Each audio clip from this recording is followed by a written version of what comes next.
y'all. Welcome to Paige's Perspective, where I help you find your inner strength to cope with life. I want to talk about something that's been on my mind for a while, something that I've seen online. It's the idea of weaponizing our content, taking words or ideas that were meant to help us understand ourselves and using them to attack someone else. And I know this might sting a little, but I want to talk about it.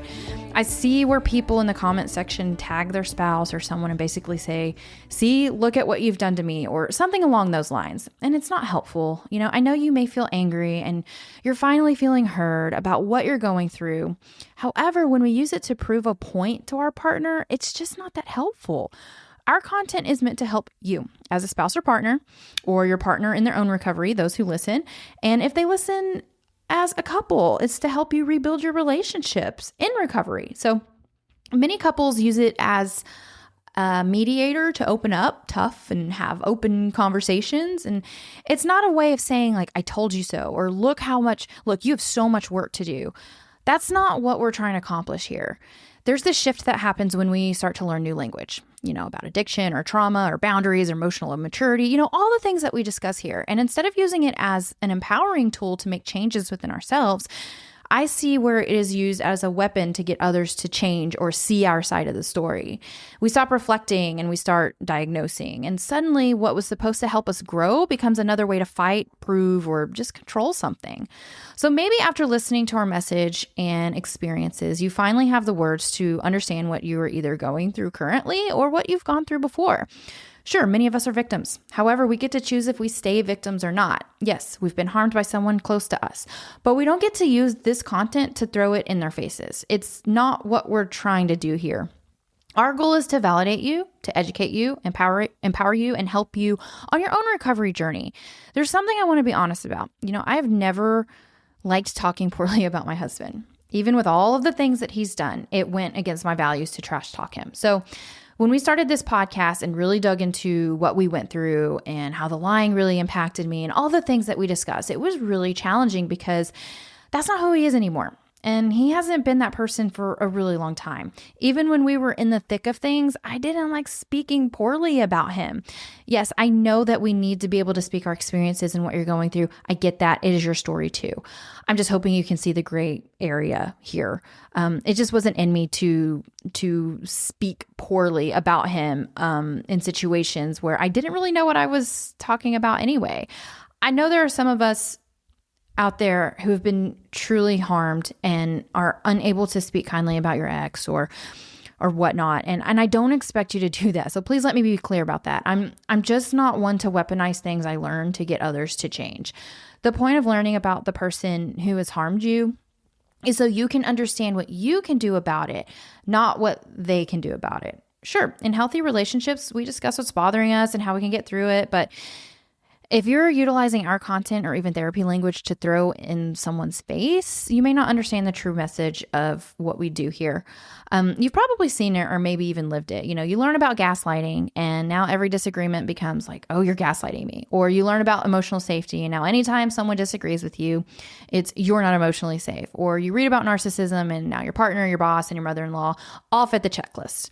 And it's not that these words don't have meaning, because they do, especially in this space. They're powerful. They're validating. And for many of us, they're life-saving. But when we start using them as weapons, we lose their integrity. I think a lot of this comes from pain.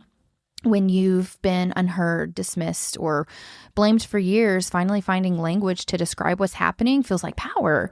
It's a reclaiming moment.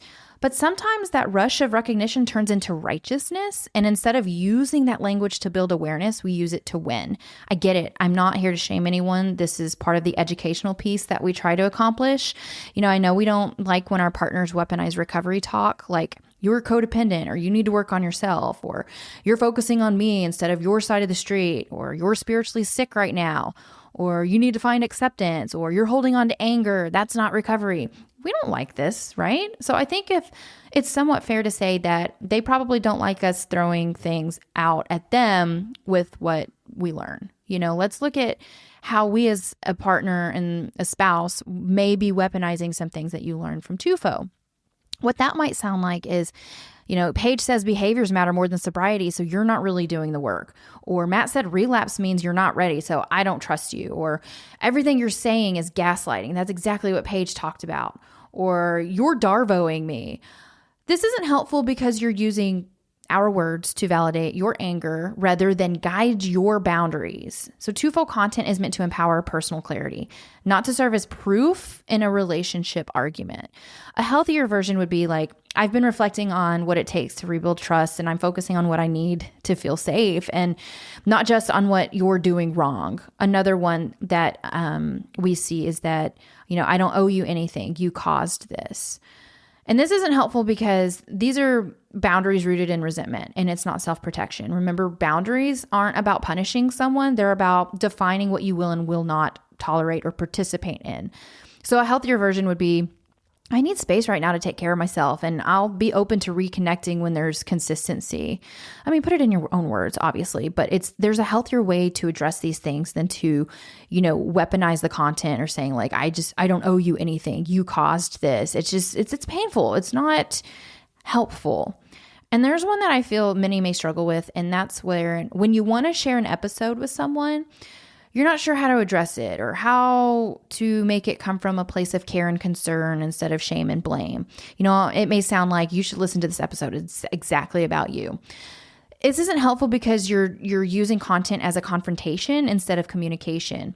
Sharing resources is fine. I don't think there's anything wrong with that. But if it's meant to shame or to harm them or to like prove something, it kind of loses its impact. A healthier version would be saying something along the lines of like, this episode helped me understand some things, and I'd love for us to listen together whenever you're ready. Not as something to fix, but just to have an open conversation. Like, let's just listen to it together so we can talk about it.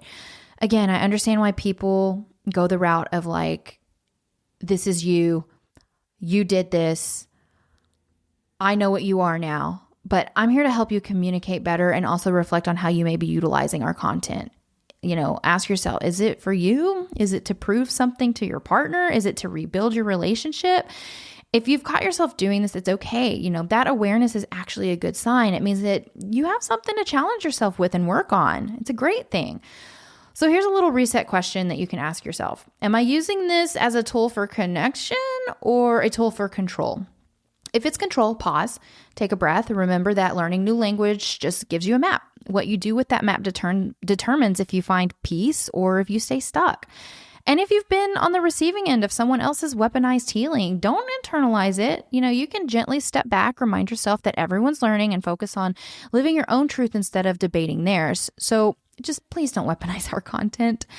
Don't weaponize recovery language, and don't weaponize growth. We use it to wake up, not to wound. Because if our healing becomes another way to hurt each other, we've missed the entire point. So as I wrap this up, I just want to say this. All of this that we do with Tufo, every episode, every post, every piece of content we create is meant to help you come home to yourself. It's not about getting someone else to see the light. It's about finding peace in your own. It's about living by your values, no matter what anyone else is doing. If you use what you learn here to connect, to reflect, to set healthier limits, it's going to change your life. I've seen it. I watch it daily. But if you use it to prove, to punish, to win, it's going to keep you stuck in the same cycle, just with prettier language. And I know how tempting it is to want someone to get it, especially when you've spent years being misunderstood or minimized. But the real power of this work shows up when you don't need to convince anyone anymore, that you just start living differently. And growth isn't about proving a point. It's about living from your values. You don't have to throw words or lessons at anyone to prove you've grown. You just have to live them. And when you do, the people who are meant to understand will. And if you're ready, keep doing your work, not for them, but for you. So that's all I have for this week, guys. Until next time, I'm Paige. Bye.